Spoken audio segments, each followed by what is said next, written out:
Demain l'Europe. De fin d'études. Bonjour Raphaël Glucksmann. Bonjour. Bienvenue dans Demain l'Europe, émission spéciale où France Info reçoit les têtes de liste françaises pour les élections européennes. Pendant une heure, on va parler d'Europe avec Agathe Lambré. Nous vous interrogerons sur l'actualité et sur votre projet européen. Vous ferez face ensuite aux questions de deux confrères de la presse européenne. Pour les médias belges, Adeline Percept, correspondante pour la RTBF. Bonjour Adeline. Bonjour à tous. Pour la Suède, Bonjour. Magnus Falkehed, grand reporter pour le quotidien Aftonbladet. Bonjour Magnus. Et à la fin de l'émission, Renaud Dely, éditorialiste à France Info, reviendra sur ce qu'il a interpellé pour éventuellement vous demander des précisions. Alors voilà pour le programme, mais avant, pour ceux qui ne vous connaissent pas ou peu, Raphaël Glucksmann, qui êtes-vous? Votre portrait par Victoria Coussa du service politique de France Info. Il y a 5 ans, personne ne pariait un copec sur lui, sur vous, Raphaël Glucksmann.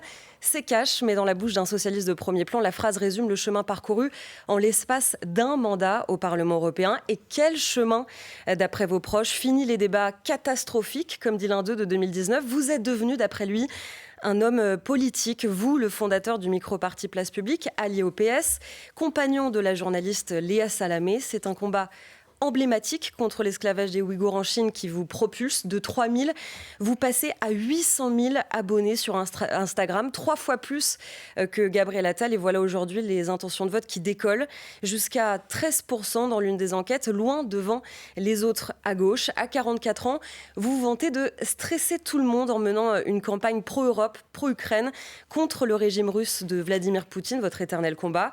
Les macronistes craignent le social-démocrate que vous êtes. Les insoumis et les écolos s'inquiètent de votre stratégie de représenter le vote utile, mais il y a aussi ces critiques de vos détracteurs, votre parcours sinueux, au départ libéral, présent à un meeting de campagne de Nicolas Sarkozy en 2007, puis soutien 10 ans après du socialiste Benoît Hamon, votre proximité également avec l'ex-président géorgien Saakashvili, jugé autoritaire que vous avez conseillé, et puis votre profil, fils du philosophe André Glucksmann, beau quartier parisien, belles écoles, un procès en déconnexion, votre ennemi dans cette campagne où vous espérez créer la surprise, faire beaucoup mieux que les 6% d'il y a 5 ans, 6,19% pour être précise. Victoria Coussa du service politique de France Info. Raphaël Glucksmann, donc en 2007, vous étiez donc présent au meeting de Nicolas Sarkozy. Aujourd'hui, vous incarnez la gauche, vous prétendez incarner la relève à gauche. Comment est-ce qu'il faut comprendre cette évolution ? Non, j'étais pas présent au meeting de Sarkozy pour soutenir Sarkozy, mais pour écrire un livre sur mai 68, qui était l'objet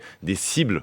La cible de Nicolas Sarkozy et qui a donné lieu à un livre qui défendait l'héritage de 1968 face aux attaques menées par Nicolas Sarkozy. Moi, je n'étais pas engagé en politique, mais par contre, j'ai expliqué comment mes convictions, qui étaient des convictions philosophiques libérales, parce que moi, j'ai été éduqué par les grands textes des philosophes libéraux, eh bien, se sont heurtés à la crise de la dette, à ce qui s'est passé en Grèce, et ont ébranlé mes convictions. J'ai écrit 2 livres, en fait, pour expliquer justement ce passage du libéralisme philosophique à la prise de conscience de l'aporie. Donc c'est une évolution dans votre cheminement intellectuel ? Mais vous savez, les gens évoluent. Oui, quand vous avez 20 ans, vous n'avez pas nécessairement les mêmes convictions que quand vous avez 35 ou 40 ans, et même maintenant 44 ans. Vous n'avez pas voté Nicolas Sarkozy à l'époque? Mais non, mais en fait, ce que je vois bien les attaques. C'est-à-dire que les attaques sont toutes ciblées sur les déclarations que j'aurais pu faire quand j'avais 25 ans. Et aujourd'hui, je pense qu'on peut tout à fait expliquer comment on a pu croire, dans les années 2000, à ce monde qui s'ouvrait, à cette globalisation, et comment on a pu se rendre compte, comment j'ai pu me rendre compte, à quel point ce mythe que la Terre était plate et que finalement l'ouverture des marchés conduirait à une croissance planétaire, eh bien ce mythe a conduit à la désindustrialisation, a conduit à l'affaiblissement des contrats sociaux dans nos nations et a conduit finalement à la catastrophe écologique. Et donc cette aporie du libéralisme, moi je l'ai expérimenté puisque j'en viens philosophiquement. Donc vous n'avez pas voté pour Nicolas Sarkozy en 2007. Et non seulement cela, mais en plus j'ai jamais été engagé. J'ai vu tous les papiers qui ont été faits là-dessus.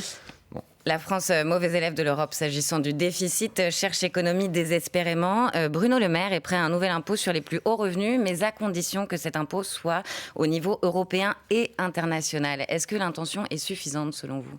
l'intention n'est pas suffisante, d'autant plus que le gouvernement français a tenté plus que d'édulcorer toutes les initiatives de la Commission européenne pour une taxation sur les superprofits.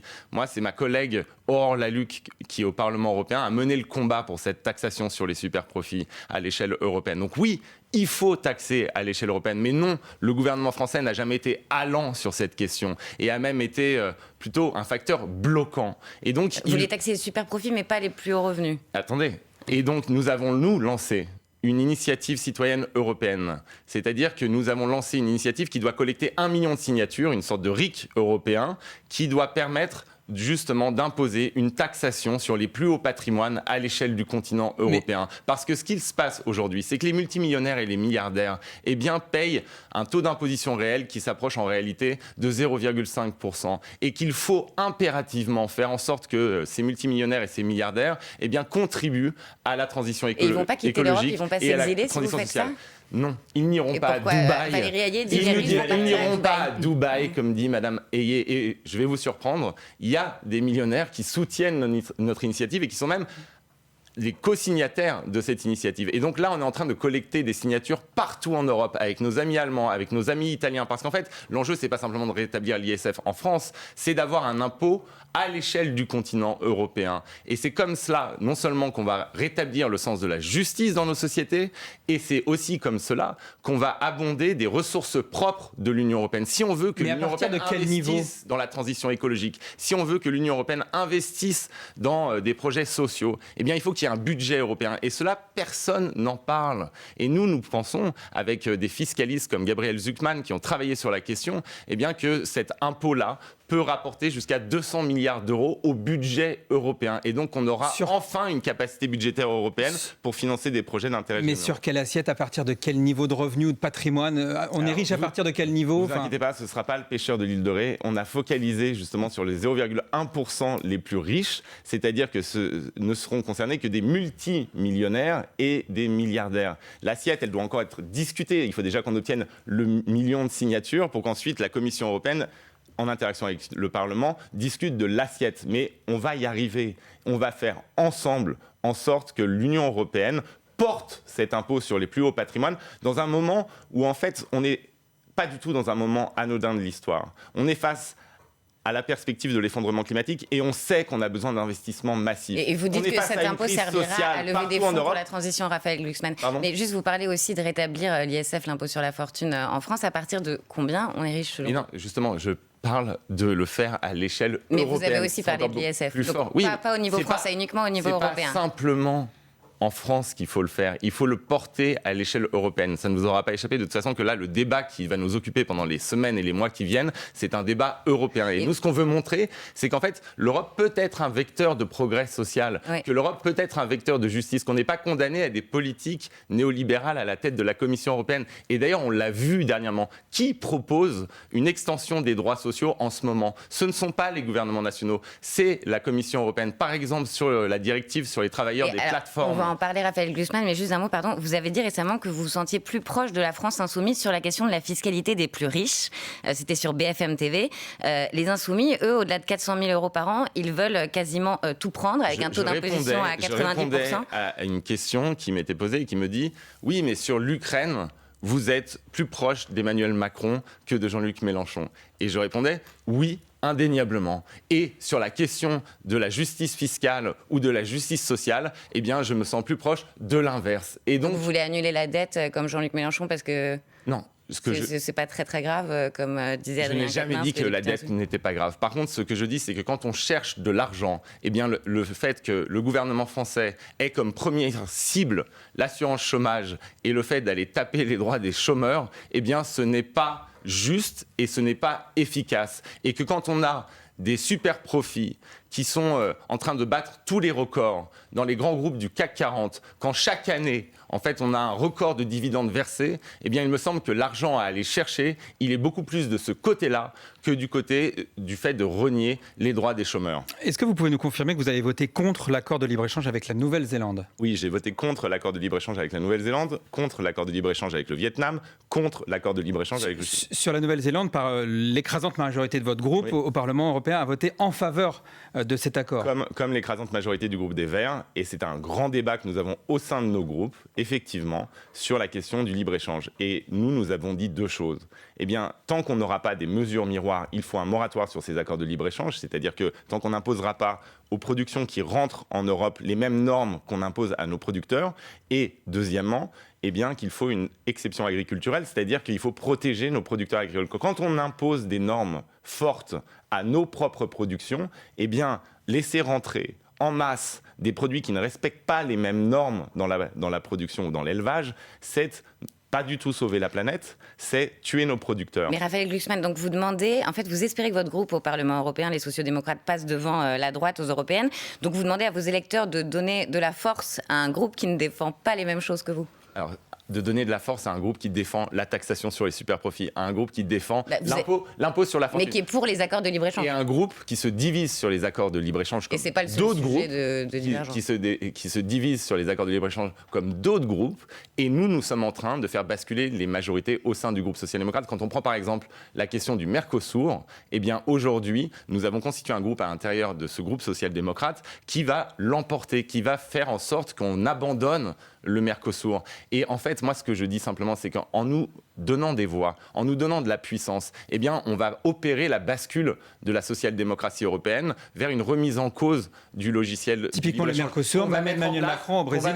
Qu'on va mettre en place un protectionnisme écologique aux frontières de l'Union européenne. Nous, ce que nous proposons, c'est la mise en place, par exemple, d'un Buy European Act, de réserver les marchés publics européens, puisque la commande publique, c'est le bras armé de la puissance publique en économie, de réserver les commandes publiques européennes aux productions européennes. Ce que nous proposons, c'est le un CETA Made ne in doit pas Europe. s'appliquer, Raphaël Glucksmann. Pardon ? Le CETA ne doit pas s'appliquer. Valérie Ayé a dit qu'il pourrait peut-être s'appliquer, même si après le Sénat, l'Assemblée le rejetait. C'est un immense déni de démocratie. Il y a une majorité écrasante du Sénat qui s'est prononcée. Il y aura une majorité, j'en suis convaincu, à l'Assemblée nationale qui s'opposera au CETA. Et il faut comprendre que cette religion du libre-échange, on parlait tout à l'heure de mes réflexions philosophiques sur la question du libéralisme, que cette religion du libre-échange, elle n'a pas simplement conduit à l'impasse et à l'aporie écologique, mais elle a aussi démantelé nos productions et que, en réalité, ce mythe que la Terre est plate et que plus on échange, plus il y a un enrichissement mutuel,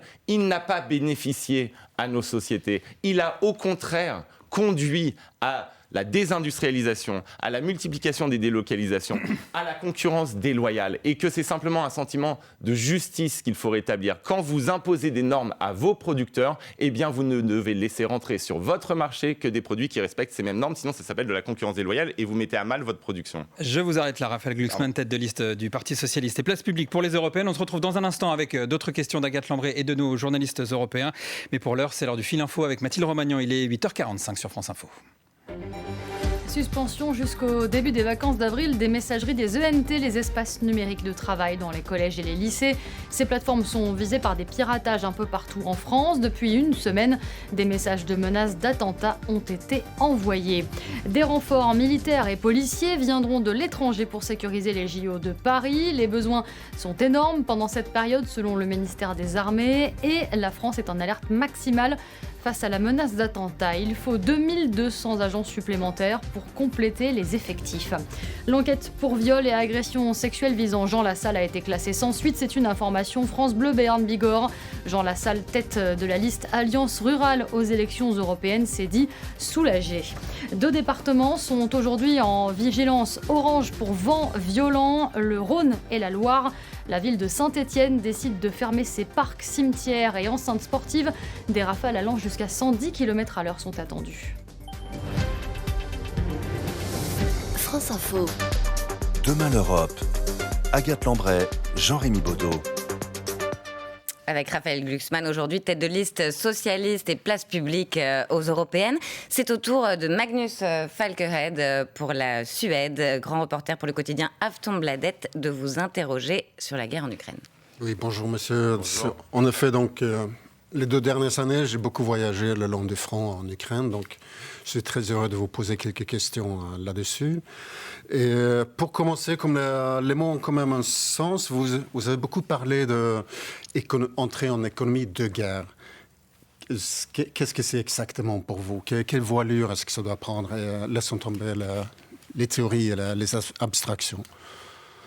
C'est fondé sur un simple fait. Ce qui est demandé des sociétés européennes et des nations européennes, eh bien, c'est d'équiper militairement la résistance ukrainienne. Or, depuis 2 ans, nous n'avons pas été au rendez-vous. Aujourd'hui, la France s'enorgueillit, à travers la voix de son ministre de la Défense, de fournir 3000 obus par mois au front ukrainien, alors que les Russes tirent 20 000 obus par jour. Oui, mais économie de guerre, qu'est-ce que ça veut dire? Donc, ce qu'il nous faut faire, c'est relancer notre production. C'est relancer notre production et imposer la priorisation des productions pour le front ukrainien. Aujourd'hui, nous avons une situation où on continue à exporter des armes vers l'Arabie Saoudite, vers le Qatar, vers les Émirats Arabes Unis, alors même que nous ne sommes pas capables de livrer à la résistance ukrainienne, qui est pourtant la première ligne de défense de la sécurité européenne. Je vous comprends, on fait donc avec les usines existantes. Alors, ce n'est augmentation. On ne parle pas de nationalisation, de réquisition. On parle de priorisation, ce que les Européens ne font pas. De réquisition, de fait? Ça peut conduire à des réquisitions. Nationalisation? Ça peut conduire à des nationalisations, mais au départ, c'est la priorisation. Ça veut dire qu'on fixe un cap. La puissance publique contracte des contrats à long terme, ce qui n'est pas fait aujourd'hui, avec les industries de la défense européenne. Et elle doit le faire, cette puissance publique, à l'échelle du continent européen. Et c'est cela l'enjeu. Vous savez, la Commission européenne s'est transformée en centrale d'achat au moment des vaccins. C'est-à-dire qu'on a mutualisé nos capacités d'acheter pour pouvoir avoir des vaccins. Et il faut faire la même chose. De combien? Un nouvel emprunt européen pour acheter des armes? Alors, les estimations actuelles, c'est 100 milliards dont on aurait besoin pour réellement commencer à être sérieux sur la production. Et donc, il faut non seulement une mutualisation, un emprunt, mais il faut aussi une centralisation des commandes. Il faut des contrats européens à long terme, à moyen et long terme. Ça, c'est la première chose. La deuxième chose... De ces 100 milliards, il y aura à peu près 30 milliards à la louche, je dirais, qui iraient aux États-Unis, à l'industrie d'armement. Eh bien, justement pas. Avec une priorisation des productions européennes. Et c'est cela ce qu'on défend au Parlement. Une préférence européenne. Un grand débat sur les embryons de textes qui sont déjà là sur cette question. Et nous sommes battus au Parlement européen pour qu'il y ait une priorité donnée aux productions européennes, pour pas que ça finance l'industrie de l'armement aux États-Unis. Et la deuxième chose qui se passe dans une économie de guerre, c'est qu'en fait, on restaure les solidarités au sein de nos nations et au sein de l'Union européenne. Et c'est pour ça que la taxation sur les super-profits, c'est-à-dire sur les profits de guerre, parce qu'en réalité, qu'est-ce qu'un super-profit? Moi, j'ai vu qu'un ministre de l'économie avait des doutes sur la définition d'un super-profit. C'est extrêmement clair en économie, un super-profit. Un super-profit, c'est un profit qui n'est fondé sur aucun gain de compétitivité, sur aucune explication rationnelle autre que la situation géopolitique générale. Et donc, c'est un profit de guerre. Et donc, cette taxation des super-profits de guerre, cette taxation des plus hauts patrimoines, ça rentre dans le cadre d'un mécanisme d'autodéfense de nos nations. Les démocraties, à chaque fois qu'elles sont confrontées à une situation de guerre, ont mis en place ces mécanismes de solidarité. Que ce soit Roosevelt aux États-Unis, ou la création de la NHS en Angleterre, ou le programme du Conseil national de la résistance, c'était à la fois dans une situation de guerre. Il faut qu'il y ait aussi des armes en Europe pour pouvoir les acheter. Les pays de l'Union doivent-ils remonter leur PIB, enfin augmenter le pourcentage de leur PIB consacré à la défense, passer de 2 à 3%? C'est ce qui est déjà en train d'être fait au moment où on se parle, simplement c'est fait 27 fois. C'est-à-dire que chaque nation va augmenter de son côté ses investissements dans l'industrie de la défense. Et nous, ce qu'on veut, c'est centraliser ces investissements pour pas qu'il y ait de doublons, pour pas qu'il y ait de gabegie et pour qu'il y ait une efficacité. Justement, parlons de cette gabegie et les doublons que vous dites. Déjà au mois de janvier, on a appris qu'il y avait à peu près une commande de 100 000 grenades en Ukraine qui s'est évaporé quelque part dans la corruption, dans les poches d'un certain nombre d'Ukrainiens corrompus, si. Non, il y a des problèmes. Mais dans tous les rapports qu'on reçoit, ces problèmes sont extrêmement minimes. Et ce qui explique la pénurie sur le front ukrainien, c'est pas la disparition des envois. Donc pour vous, il n'y a pas de problème de corruption? Je viens de dire qu'il y avait des problèmes et qu'il y a des problèmes de corruption. Mais ce que je vous dis, c'est que ce qui explique la pénurie sur le front, et il faut bien comprendre ce qui se passe, c'est qu'aujourd'hui, pourquoi est-ce qu'il y a des reculs de l'armée ukrainienne? Pourquoi est-ce qu'il y a des avancées russes? C'est parce que quand les Russes tirent 20 obus, les Ukrainiens en tirent 1 ou 2. Et que cela ne repose pas sur la disparition des armes qui sont envoyées, qui sont très limitées et très minimes selon tous les rapports qu'on reçoit, mais cela repose sur une chose, c'est que nous n'avons pas, nous, réussi à mettre nos industries en ordre de marche pour qu'on puisse livrer suffisamment. Et ça fait 2 ans qu'on au Parlement européen, ça fait 2 ans qu'on alerte sur le risque de pénurie. Ça fait 2 ans que M. Breton, à la Commission européenne, fait le tour des capitales en expliquant, attention, on va avoir un immense problème. Je sais pas. Est-ce qu'on est assez exigeant avec les Ukrainiens face à ces problèmes de corruption? Il y a quand même une demande, même dans les tranchées en Ukraine, il y a une demande de la part des soldats qui sont là, qui se trouvent avec rien à envoyer en retour. Et qui constatent des petites et des grandes corruptions ou des passe-droits. Je ne dis pas que c'est un grand problème. D'accord. Non, moi, ce que je dis... même si c'est limité. La question, c'est est-ce qu'il faut être plus exigeant? Est-ce qu'il faut parfois taper le poing sur la table dans les discussions avec Kiev? Il faut être exigeant, mais il faut aussi être exigeant avec soi-même. Je veux dire, on a perdu un temps fou. On a perdu 6 mois de débat en Europe pour savoir si on devait ou pas livrer des tanks. On a perdu 6 mois ensuite de débat en Europe pour savoir si on devrait livrer des missiles à moyenne et longue portée. On a perdu et on continue à perdre des mois et des mois de débat sur les avions. Peut-être parce que c'est pas si simple et que la lecture que nous avons aujourd'hui était différente il y a 2 ans. Et moi, j'ai toujours eu la même lecture. Déjà, ça fait 20 ans que j'essaye d'alerter des dirigeants européens qui n'ont absolument rien compris à la menace que représentait le régime de Vladimir Poutine, sur le fait que ça mettait en danger cette politique russe expansionniste, nos pays, pas simplement la Géorgie, pas simplement l'Ukraine, mais nos pays européens. Et que la guerre que menait Poutine, elle nous visait directement. Moi, j'ai présidé la commission spéciale du Parlement européen sur les ingérences pendant tout mon mandat. Et je peux vous dire que quand les cyberattaques russes visent l'hôpital de Corbeil-Essonnes, ça ne se passe pas en Ukraine, ce sont les patients français et les médecins français qui sont visés. Quand les milices Wagner prennent pour cible nos soldats en Afrique, ce ne sont pas des soldats ukrainiens qui sont pris pour cible, ce sont les soldats français. Quand nos dirigeants sont corrompus par l'argent russe, ça se passe chez nous. Quand nos réseaux sociaux sont manipulés par les fermatrolles russes, qui visent à déstabiliser nos pays.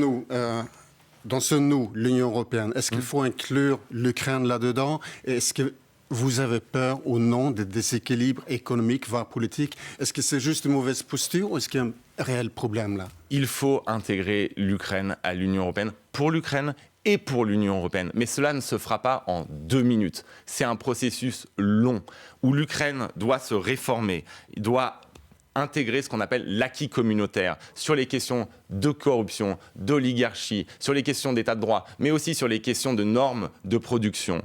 Et de l'autre côté, l'Union européenne elle-même doit se réformer. Si on intègre l'Ukraine, ça ne se fera pas, par exemple, la politique agricole commune constante. Il faut réformer la PAC. Il faut aussi réformer nos institutions, nos processus de décision. Mais vous savez quoi ?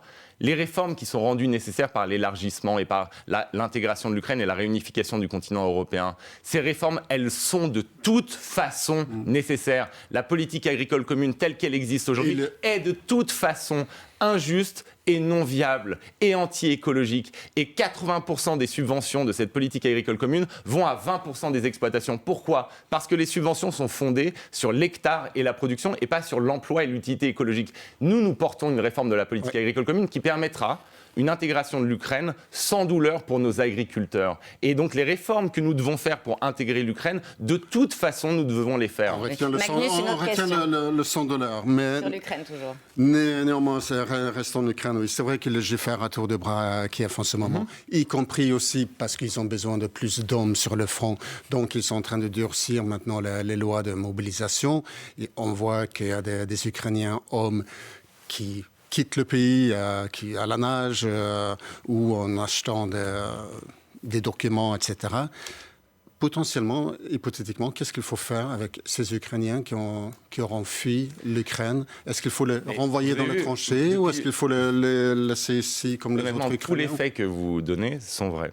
Mais sur la corruption, sur la fuite face à la mobilisation, mais tous ces faits sont extrêmement mineurs par rapport à la mobilisation de la société ukrainienne. Et moi, à chaque fois que j'ai été en Ukraine, j'ai été stupéfait par une chose. C'est l'élan de patriotisme qui a gagné la société ukrainienne. C'est le fait que des gens, des amis à moi, qui étaient DJ, qui étaient chercheurs, qui étaient mécaniciens, eh bien, se sont engagés et sont partis sur le front.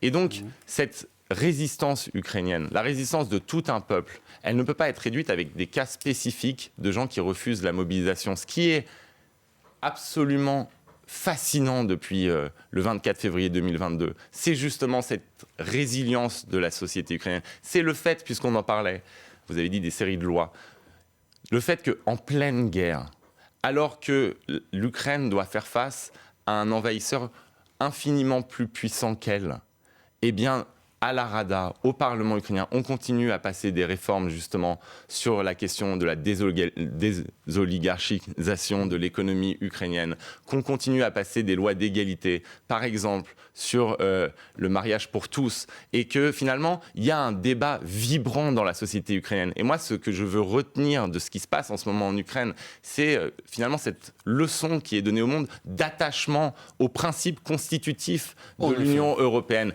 Et à un moment où nous, dans nos sociétés, on doute des principes Magnus, parce que le temps passe. Une question sur les propos du président. Inspiré par ce que nous donne comme exemple les Ukrainiens. Je me rappelle que le droit n'est pas nécessairement faible, que l'Europe ne rime pas nécessairement avec l'impuissance et que la démocratie ne signifie pas nécessairement la faiblesse. En attendant, les lignes risquent de s'effondrer en ce moment même et les Russes avancent et ils sont complètement épuisés sur le front. Donc, dans quelle hypothèse est-ce que la France pourrait être amenée à envoyer des troupes sur le sol ou à s'impliquer directement dans ce conflit? Est-ce qu'on parle d'un siège de Kiev? Est-ce qu'on parle dans quelle situation? Rapidement. Aujourd'hui, les Ukrainiens ne nous demandent pas du tout d'envoyer des troupes. Donc c'est un débat qui est purement hypothétique. Ce qu'ils nous demandent, c'est enfin de leur livrer le matériel qui leur permettra de résister. Oui, mais les choses peuvent basculer. C'est de saisir les 206 milliards russes d'avoirs publics russes qui sont actuellement gelés dans nos banques et que Paris et Berlin refusent de saisir jusqu'à aujourd'hui. C'est de rendre nos sanctions enfin efficaces pour qu'on puisse ne plus financer la guerre de Poutine à travers nos importations, mais là je parle aux Françaises et aux Français, d'uranium enrichi à travers le fait que Total soit le principal importateur pas de ligne rouge, disons. Mondial. La ligne rouge, la seule ligne rouge que je fixe depuis le début de cette guerre, c'est pas de confrontation militaire directe entre les armées occidentales et l'armée russe. Par contre, tout le reste, c'est-à-dire l'aide à la résistance ukrainienne, nous devons faire infiniment plus que nous l'avons fait aujourd'hui, pas par solidarité envers un peuple qui se bat pour sa liberté, mais pour nous-mêmes, parce que c'est notre sécurité, c'est notre souveraineté qui est en jeu en Europe. Raphaël Glucksmann, notre ligne rouge, c'est l'heure qui tourne. On se retrouve dans un instant. Vous êtes tête de liste du Parti Socialiste et de Place Publique pour les Européennes. Merci beaucoup Magnus pour cette partie de l'interview. On se retrouve dans un instant sur France Info.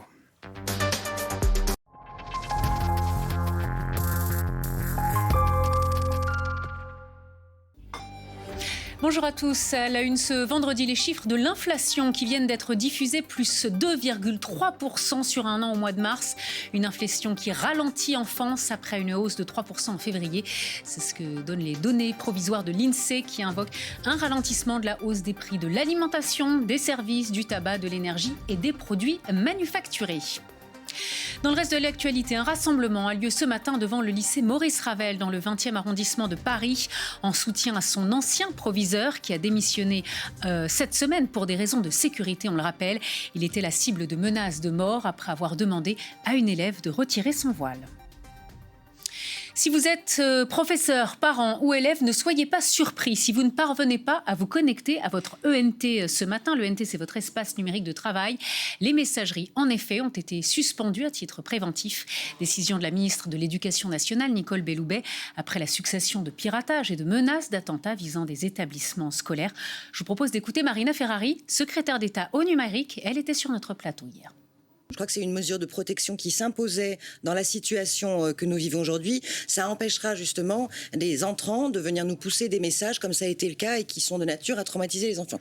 Moi, je voulais apporter mon soutien à la communauté éducative et aux parents également, puisque c'est une période qui a été très trouble pour eux. Je crois que cette mesure, elle s'imposait.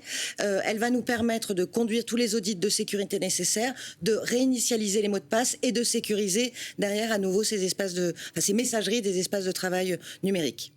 En ce week-end de Pâques où les églises seront très fréquentées, les autorités se préparent. Le ministre de l'Intérieur, Gérald Darmanin, a demandé au préfet de déployer des forces de l'ordre devant toutes les églises catholiques et les temples protestants.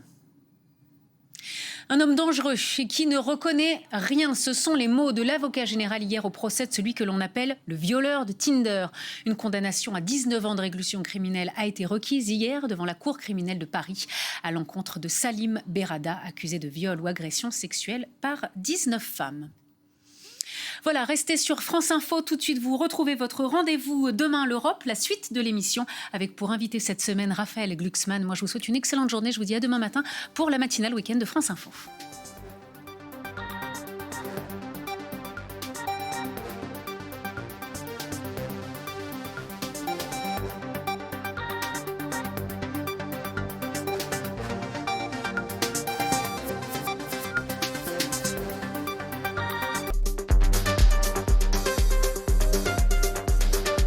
Demain l'Europe.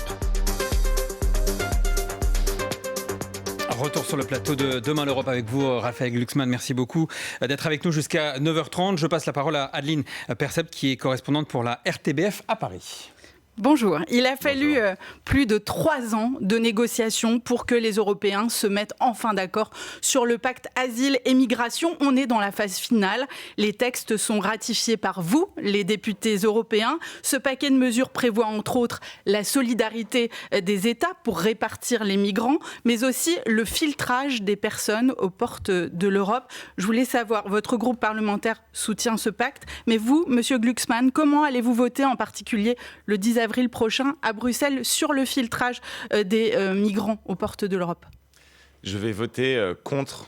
C'est un paquet législatif et il y a 5 textes plus 4 textes complémentaires. Je vais voter contre la majorité des textes. Pourquoi ? Parce que contrairement à ce que vous venez d'annoncer, eh bien, ce texte qui était censé répondre au chaos des politiques migratoires européennes impose le filtrage, impose des mesures répressives à l'entrée.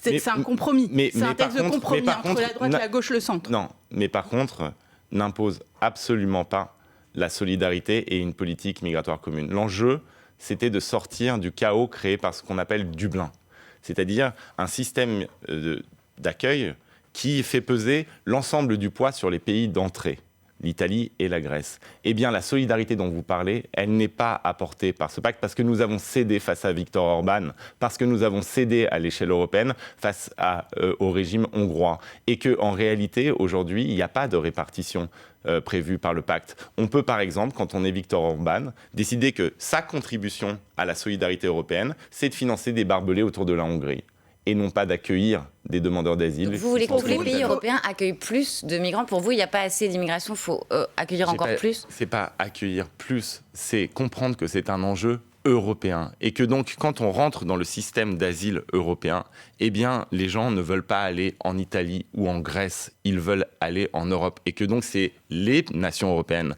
qui doivent, de manière conjointe, assumer cela.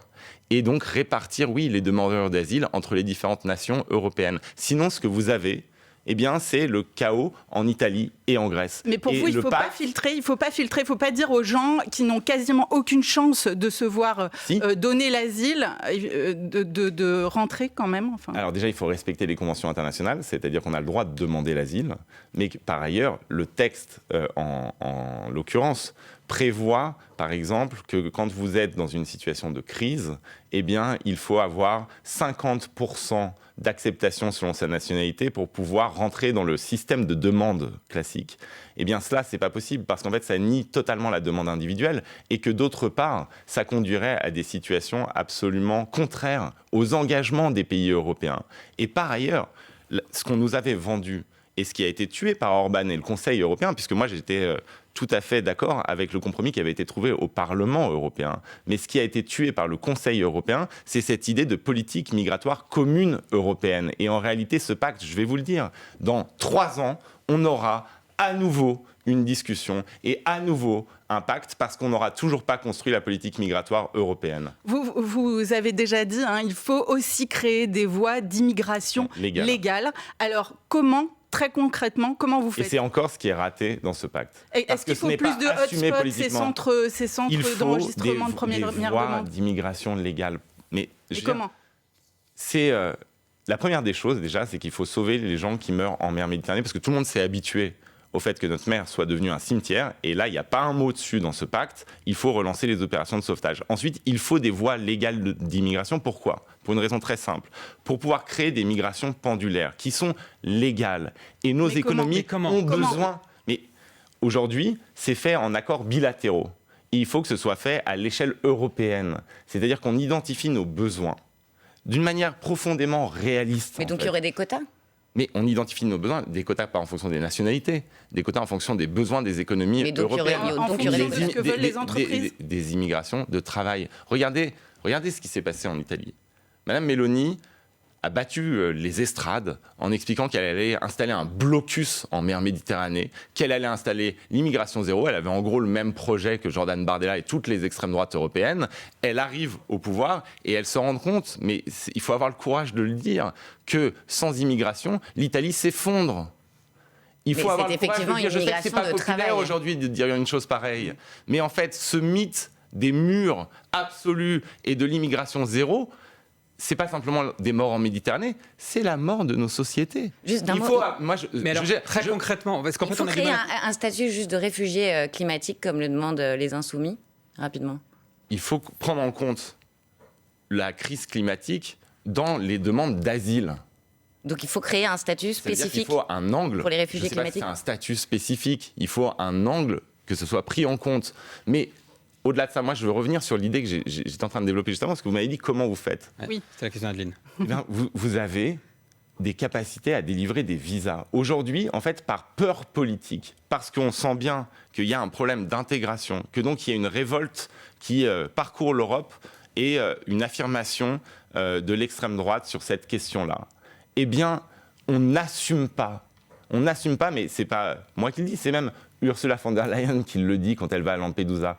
On n'assume pas une possibilité simple d'offrir des visas pour les travailleurs qui pourraient venir, des visas pendulaires. Et ce qu'on a noté, ce que les chercheurs ont noté, c'est pas des vues de l'esprit d'ONG, eh bien, ce qu'on a noté, c'est qu'en fait, quand vous avez la capacité de faire des allers-retours avec votre pays d'origine, vous vous installez infiniment moins de manière définitive en Europe. Et que donc, non seulement c'est notre besoin, ensuite, ça permet finalement une venue sûre, pas sur les canaux qui se noient en Méditerranée, et ça correspond, encore une fois, à la nécessité. C'est pas un discours idéaliste, c'est un discours fondé sur le réel. Simplement, aujourd'hui, ce discours-là, eh bien, il est catégorisé a priori comme impopulaire, et donc plus personne ne le porte. Nouvelle question. On a mieux compris. Quand les personnes sont aujourd'hui déboutées de l'asile, les États n'arrivent souvent pas à les renvoyer dans leur pays d'origine. C'est pour cela, par exemple, qu'il y a eu ce récent partenariat entre l'Union européenne et la Tunisie. La Tunisie s'engageant notamment à réadmettre les Tunisiens sans papier. Vous êtes contre cet accord ? Non, je suis contre cet accord pour une raison très simple. Qu'est-ce que vous proposez, en fait ? C'est ça qu'on veut savoir. Contre cet accord pour une raison très simple. Qu'est-ce que vous proposez pour les déboutés de l'asile ? C'est une externalisation de notre politique migratoire. Et moi, j'ai beaucoup travaillé à la tête de la commission spéciale sur les ingérences sur cette externalisation de nos politiques migratoires et sur les vulnérabilités qu'elles créent pour notre propre sécurité. En réalité, on se met dans les mains, par exemple, de M. Erdogan en Turquie, en externalisant notre politique migratoire. Oui, mais qu'est-ce que vous proposez pour les déboutés ? Sur nous permanent. Et donc, sur la question des déboutés, quand vous êtes débouté du droit d'asile et que vous n'avez pas, par ailleurs, un autre droit, un titre de séjour, parce qu'il n'y a pas que le droit d'asile, il y a un autre titre de séjour que vous pouvez demander,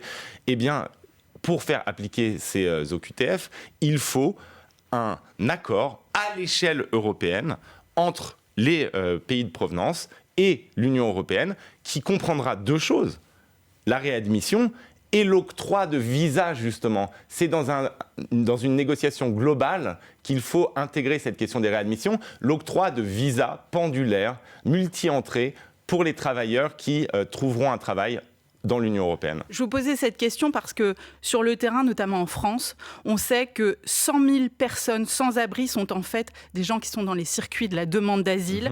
Beaucoup sont aussi, et on le voit, des dublinés, des gens qui se sont déjà vus refuser l'asile dans un autre pays européen, qui atterrissent à Paris, qui atterrissent à Calais. Quelles mesures précises est-ce que vous proposez au niveau européen pour les accueillir dignement, mais aussi pour éviter les errements dans toute l'Europe et cette misère qui se déplace. Voilà, vous avez donné toutes les réponses, dans vos questions, toutes les raisons pour lesquelles je ne peux pas voter ce pacte asile-immigration, parce qu'il était censé répondre précisément à cela.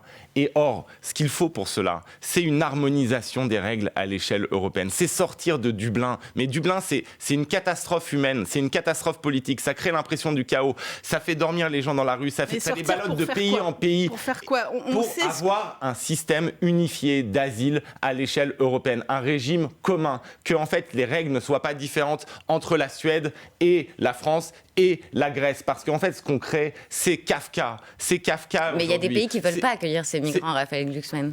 Mais il y a des pays qui ne veulent pas accueillir ces migrants. Mais les migrants, ils viennent en Europe. Et donc, ça doit être un effort commun européen. Et ces pays reçoivent des aides de l'Union européenne. Et justement, ce qu'on a raté là à cause de notre faiblesse face à Viktor Orban et les pays dont vous parlez, eh bien, c'est la création, enfin, d'un système européen où les règles soient les mêmes partout. Et est-ce que c'est que de la faiblesse ou c'est aussi les opinions? Adeline Percept a une question à vous poser, Raphaël Glucksmann, justement, sur cette explication aussi de cette politique. Parce qu'en fait, c'est la question centrale. C'est à la fois une catastrophe humaine et une catastrophe politique qu'on gère parce qu'on n'a pas réussi à uniformiser nos règles. Et donc on n'y est pas selon vous avec ce pacte asile immigration. Et dans 3 ans, on aura le même débat. Je vous donne rendez-vous dans 3 ans, on constatera le même chaos et donc il y aura à nouveau un débat. Je voulais vous poser quand même une question sur l'extrême droite qui est très forte, à la fois ici dans les sondages mais aussi en Flandre où le Vlaams Belang est à presque 30% des intentions de vote. J'imagine que vous vous sentez par définition très éloigné de ces électeurs. Est-ce que vous essayez de comprendre leur vote? Est-ce que vous essayez de les ramener dans le giron de la social-démocratie et comment? D'abord, je tiens à préciser quand même, parce que là, il y a eu un nouveau scandale. Ce n'est pas anodin, le vote d'extrême droite. Parce qu'aujourd'hui, les partis d'extrême droite, partout en Europe, travaillent pour la tyrannie étrangère qui déclenche une guerre contre nos démocraties. D'accord ? Ce sont des patriotes de pacotille. Et cela, il faut le dire, ce n'est pas un jugement moral, c'est une question politique et c'est un fait. La deuxième chose, c'est qu'il faut répondre aux angoisses qui sont parfaitement, par contre, légitimes. Quand on a le sentiment qu'en fait, on ne contrôle plus rien, que finalement notre destin ne nous appartient plus. Quand on a une politique commerciale européenne qui a conduit à la désindustrialisation, au laminage des tissus industriels dans des régions européennes, eh bien, on a ensuite une colère qui s'exprime et l'idée que l'extrême droite permettrait de reprendre le contrôle. Il faut s'adresser à cela en corrigeant les politiques qui ont été menées. Moi, au cœur de mon projet, il y a la réindustrialisation du continent européen, il y a la mise en place d'un protectionnisme européen, il y a l'idée que l'Union européenne doit devenir protectrice, qu'elle doit être un ensemble qui protège ses productions, qui protège ses ouvriers. Et cela, ce sera une réponse durable au Rassemblement national. Ce qui a fait le succès de Donald Trump aux États-Unis, c'est la même chose que ce qui fait le succès de l'extrême droite ici. C'est ces friches industrielles. C'est le fait qu'on a l'impression qu'on ne contrôle plus rien et que tout d'un coup, vous avez des leaders qui disent « avec nous, on va le faire ». Mais le problème, c'est que le Rassemblement national, comme tous ses collègues d'extrême droite, ils ont voté contre tout ce qui nous permet de reprendre la main à l'échelle européenne, contre tout ce qui nous permet d'avoir une défense européenne, contre tout ce qui nous permet d'avoir les outils pour créer une politique industrielle européenne. Et que finalement, c'est seulement par le renforcement de l'Europe qu'on pourra se protéger, qu'on pourra protéger nos citoyennes et nos citoyens, qu'on pourra protéger nos producteurs. Merci beaucoup Raphaël Glucksmann, merci beaucoup surtout Adeline Percept de la RTBF d'avoir posé des questions. On se retrouve dans un instant juste après le fil info. Mathilde Romagnan, il est 9h16. Depuis 2 ans, nous n'avons pas été au rendez-vous pour équiper militairement la résistance ukrainienne. C'est ce qu'a dit ce matin sur France Info Raphaël Glucksmann, tête de liste PS Place Publique aux élections européennes. Nous n'avons pas réussi à mettre nos industries en ordre de marche pour livrer des armes à temps, a-t-il déploré. L'Ukraine qui dit ce matin avoir abattu 84 missiles et drones russes lancés pendant la nuit lors d'une attaque d'une très grande ampleur. L'inflation ralentit au mois de mars, elle est à plus 2,3% en France sur un an selon l'INSEE. L'Institut parle d'un ralentissement de la hausse des prix de l'alimentation, des services, du tabac, de l'énergie et des produits manufacturés. Un week-end de Pâques chargé sur les routes. La journée est classée orange par bison futé sur tout le territoire dans le sens des départs, rouge en Ile-de-France et en Auvergne-Rhône-Alpes. Et puis le derby du Nord, ce soir en ouverture de la 27e journée de Ligue 1 de football. Lille reçoit Lens à 21h, 2 équipes en lutte pour les places européennes. Le LOSC est 4e au classement, les 100 et or sont 6e. France Info. Demain l'Europe, Agathe Lambray, Jean-Rémy Baudot. Toujours en plateau avec Raphaël Glucksmann, tête de liste socialiste Place Publique pour les européennes. Vous êtes en tête des sondages à gauche autour de 11%, quand Marie Toussaint pour les écologistes plafonne autour de 7%.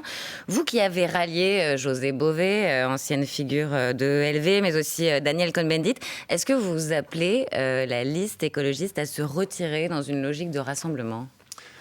Pas à se retirer.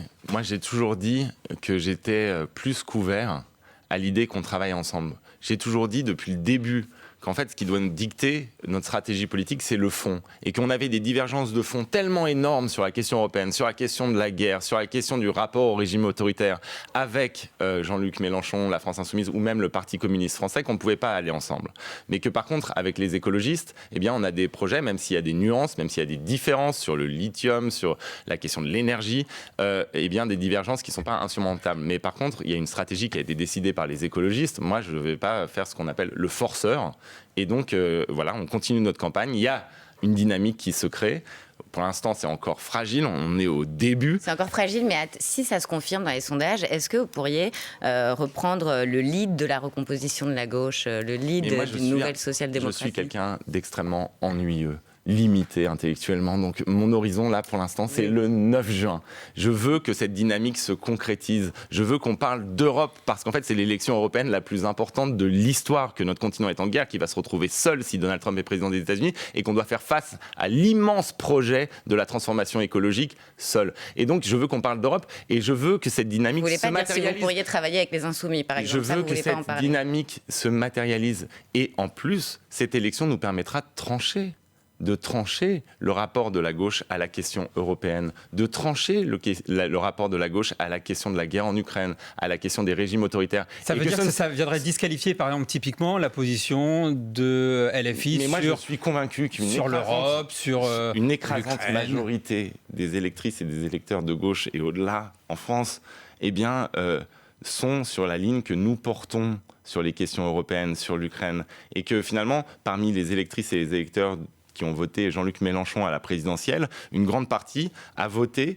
malgré les positions exprimées sur l'Europe ou sur l'Ukraine ou sur la Chine, et pas en raison de ces positions. Et que là, finalement, ce qu'on dit, c'est que vous n'êtes pas obligé de vous scinder au moment de l'élection. Si vous êtes viscéralement attaché à la solidarité sociale, à la transformation écologique et au projet européen et à la démocratie, eh bien vous pouvez voter en accord avec vous-même. C'est non seulement un vote efficace parce que nous serons la principale force de gauche du Parlement européen et que nous devons gagner ces élections à l'échelle européenne, parce qu'avoir Jacques Delors ou Barroso à la tête de la Commission, ce n'est pas la même chose, parce qu'avoir l'esprit de la CFDT à la tête de la Commission, vous voyez comme le nouveau Delors, Goldman Sachs, ce n'est pas la même chose, mais c'est pas simplement un vote efficace, c'est un vote heureux en réalité. C'est un vote où on vote en accord avec l'ensemble des principes qui constituent son identité politique. Et moi, je veux finalement qu'on fasse une campagne où on est enthousiaste et heureux, parce qu'on ne sacrifie rien de nous-mêmes quand on va dans les meetings. Et je le vois, ça. Je vois les gens qui sont contents. Je vois les gens qui ont envie d'y aller. Et je les vois partout, à Tournefeuille,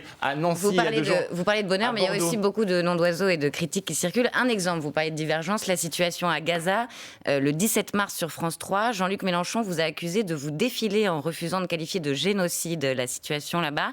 Il déshumanise les Palestiniens, il couvre le crime, a dénoncé le chef des Insoumis. Vous couvrez le crime, comme dit Jean-Luc Mélenchon ? Mais moi, je n'ai pas bégayé pour qualifier le Hamas d'organisation terroriste le 7 octobre et les jours qui suivaient. Mais je n'ai pas bégayé non plus pour condamner sans phare les crimes commis par Benjamin Netanyahou et son gouvernement d'extrême droite à Gaza. Et qui, au Parlement européen, au sein du groupe social-démocrate, a poussé ces mois pour qu'il y ait les sanctions sur les colons extrémistes, pour qu'il y ait même la suspension de l'accord d'association avec Israël. Mais alors pourquoi ils ne vous lâchent pas, les Insoumis ? Pourquoi tous les jours ils vous reprochent vos positions sur Gaza ? Mais moi, j'ai toujours eu des positions extrêmement claires et j'essaye de tenir une ligne qui est fondée sur la justice. Donc oui, il y aura toujours des critiques et je sais pourquoi ils nous critiquent. C'est précisément parce que nous sommes en dynamique et que ça les inquiète sans doute. Mais la rupture, elle est définitive là, ou pas, Raphaël Glucksmann ? Après des critiques aussi graves quand même. Vous pouvez vous réconcilier avec eux ? Elles sont franchement insupportables parce que je fais exactement l'inverse de la déshumanisation. Moi, je pense qu'il faut tout faire pour que les pressions exercées sur le gouvernement gouvernement israélien soit bien plus forte, pour que finalement on puisse avoir des sanctions portées par l'Union européenne contre cette extrême droite israélienne qui est en train vraiment de Vous ne répondez pas à la question. Donc, la question. Vous ne répondez pas. Est-ce que la rupture est définitive avec les Insoumis? Mais on connaît votre position et on l'a entendu. La Cour internationale de justice vient d'enjoindre Israël à agir parce qu'en fait, la famine, c'est plus une menace, c'est un fait. Mais la question sur les Insoumis. Et la question sur les Insoumis, je vois leur critique, mais la rupture avec Jean-Luc Mélenchon sur le fond, elle est consommée là. Simplement, il faudra une union de la gauche après ces élections, mais ce ne sera pas sur la ligne de Jean-Luc Mélenchon. Ce ne sera pas sur la ligne de Jean-Luc Mélenchon. Et ces élections doivent permettre de trancher. Quand il y a des divergences de fond, il ne faut pas mettre la poussière sous le tapis. Il faut aller dans la clarté face aux électrices et aux électeurs et laisser la démocratie trancher. Et vous allez voir que la ligne humaniste, pro-européenne que nous incarnons est majoritaire au sein de la gauche française. C'est ça qu'on va montrer là. Mais surtout, moi, je ne veux pas me laisser enfermer dans cette élection sur un débat à l'intérieur de la gauche. Parce qu'en fait, il y a un débat à 3 à avoir avec la liste représentant Emmanuel Macron et avec la liste d'extrême droite. Les stratèges de l'Élysée, c'est hyper important, je suis désolé. Les stratèges de l'Élysée ont prévu une chose, la répétition à l'infini du duel entre Macron et l'extrême droite. Et nous sommes là pour troubler ce jeu, pour renverser la table, pour mettre en échec ce plan. Bon, et nous allons montrer qu'il y a une alternative. Alors ça ne plaît pas à tout le monde, je donne la parole. Nous traçons notre route. Et nous poursuivons notre chemin. Et nous, on poursuit cette émission. Renaud Dely est à côté de moi. Bonjour, vous a écouté. Bonjour, je vous ai écouté évidemment avec beaucoup d'intérêt et beaucoup d'attention. Je constate d'ailleurs que voilà, vous êtes devenu un vrai responsable politique puisqu'on ne peut plus vous interrompre pour vous poser des questions. C'est bien la preuve qu'en 5 ans, vous avez appris à faire de la politique. Je voudrais revenir plus précisément sur 3 thèmes notamment que vous avez abordés. Donc en quelques minutes, on n'a pas beaucoup de temps au cours de cette interview. D'abord la question justement de l'immigration, la question du pacte asile et migration. Vous avez très clairement annoncé que vous allez voter contre ce paquet global parce que vous le jugez trop répressif d'une part et surtout parce qu'il n'impose pas cette politique de solidarité à l'échelle de l'Union européenne. Voilà, donc ça veut dire que vous souhaiteriez que l'Europe puisse très concrètement imposer à la France d'accueillir davantage de migrants. Je souhaite qu'il y ait une solidarité européenne. Mais ce n'est pas simplement la répartition l'enjeu. J'ai parlé aussi d'harmonisation des règles. Je souhaite qu'il y ait les mêmes règles partout en Europe parce qu'en fait, il faut sortir de ce système dit de Dublin qui crée le chaos et l'absence de maîtrise. Pour bien comprendre justement ce pacte de solidarité, pour ce qui est de la répartition, ça aboutit au fait que vous souhaitez que la France puisse se voir imposer d'accueillir davantage de migrants à l'issue de l'adoption avec un pacte. C'est pas imposer davantage de migrants, c'est participer à l'effort collectif.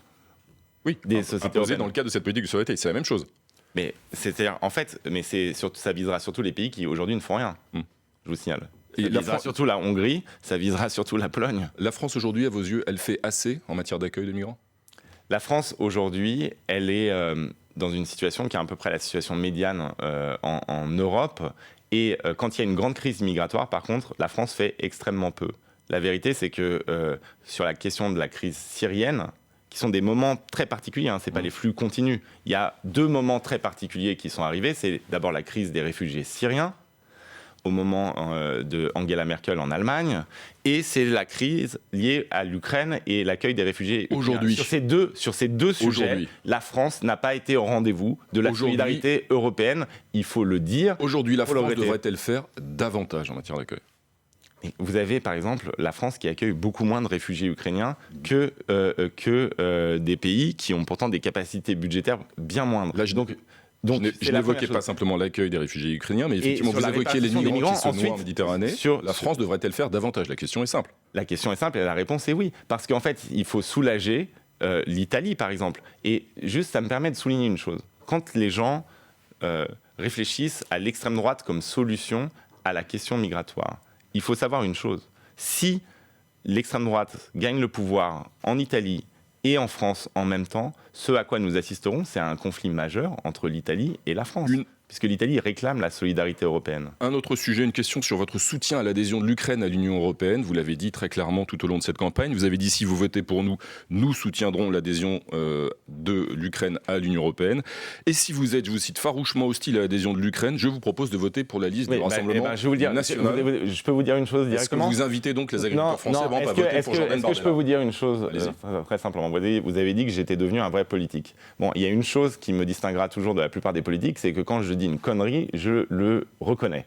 Et donc, si vous voulez vous opposer à l'adhésion de l'Ukraine, ne votez pas pour nous, parce que nous allons défendre l'adhésion de l'Ukraine. Et je rappelle que c'est après des changements en Ukraine et des changements en Europe que ça aura lieu. Mais vous pouvez voter pour beaucoup d'autres listes. Qui sont opposées à cela. Et je pense que c'est la vertu du débat démocratique, non pas de dire des âneries comme je l'ai fait à ce moment-là, mais de dire clairement... Ce que vous avez dit. Voilà, vous avez reconnu une connerie. Vous avez le droit à l'erreur aussi. Voilà, c'est fait. J'étais en fin de réunion, en fin de rendez-vous sur une chaîne de Radio France. Et effectivement, c'est un propos que je regrette. Toute dernière question sur un autre sujet que vous avez abordé à l'instant avec Agathe Lambray, cette question des relations avec les Insoumis, plus particulièrement votre désaccord sur Gaza, en particulier, en tout cas les reproches que vous font les Insoumis sur vos positions. Vous avez répondu à l'instant.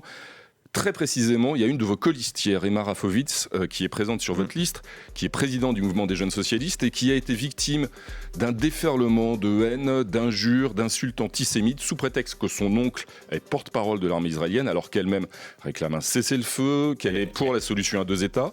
Elle a très clairement... Et qu'elle dénonce le gouvernement israélien. Et elle dénonce le gouvernement israélien. Elle a très clairement dénoncé, très clairement dans une longue interview la semaine dernière, les Insoumis, qui sont selon elle à l'origine de cette campagne antisémite dont elle est victime.